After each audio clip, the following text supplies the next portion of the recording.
আমাদের যে বিভিন্ন যে ড্রাগগুলো আছে, ধরুন ক্যালসিয়াম চ্যানেল ব্লকার, অ্যামলোডিপিন, সিলনিডিপিন, আর একটা আছে এআরবি, অ্যাঞ্জিওটেনসিন রিসেপ্টর ব্লকার, যেদিন টেলমিসার্টান, ওলমিসার্টান, ভ্যালসার্টান, এই জাতীয় ওষুধ দিয়ে আমরা সাধারণত শুরু করি। হয় ক্যালসিয়াম চ্যানেল ব্লকার দিলাম বা আমরা এআরবি দিলাম, এবং তার সঙ্গে সঙ্গে যদি আরো বেশি দিতে হয় আমরা ডায়াবেটিক যেমনি ক্লোরথ্যারিডোন বা হাইড্রোক্লোরথায়াজাইড দিয়ে আমরা চিকিৎসা করি।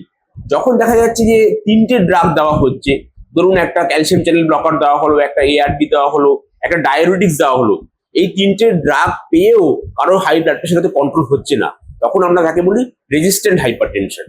এই ক্রনিক কিডনি ডিজিজ পেশেন্টের বেসিক্যালি আমরা দেখি অনেকেরই খুব রেজিস্ট্যান্ট হাইপারটেনশন থাকে। তাদের ধরুন অনেকেরই দেখি আমরা 180/90 উপরে আর নিচেরটা 80, এবং তাদের কন্ট্রোল করা খুব ডিফিকাল্ট হয়ে যায়। একদম একদম।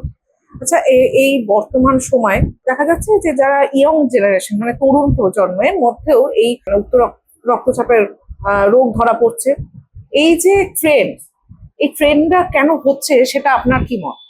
এই ট্রেন্ডের মেইন কারণ হচ্ছে আমরা এখন ডিজিটাল জেনারেশনে আছি, আমরা সবাই বিজি শুধুমাত্র ডিজিটাল এক্সারসাইজ, মোবাইল, ল্যাপটপ। আমরা দেখুন হাঁটাহাঁটি করছি না। আপনি যদি ম্যাক্সিমাম লক্ষ্য করেন দেখবেন ম্যাক্সিমাম বাচ্চাদের অনেক ওজন বেড়ে যাচ্ছে, ওবেসিটি হয়ে যাচ্ছে, তারা জাঙ্ক ফুড খাচ্ছে, যখন তখন রাত্রেবেলা ধরুন লেট নাইটে খাচ্ছে, ইরেগুলার লাইফস্টাইল। এইগুলো হওয়ার জন্যই কিন্তু এখন হাইপারটেনশন বাড়ছে, ওবেসিটি বাড়ছে, ডায়াবেটিস বাড়ছে, ফ্যাটি লিভার বাড়ছে, যেটার নাম এখন আমরা বলা হয় MASLD, metabolic dysfunction associated steatotic liver disease. আচ্ছা, তা মানে এই এই এই ট্রেন্ড থেকে বেরোনোর উপায় কি আছে?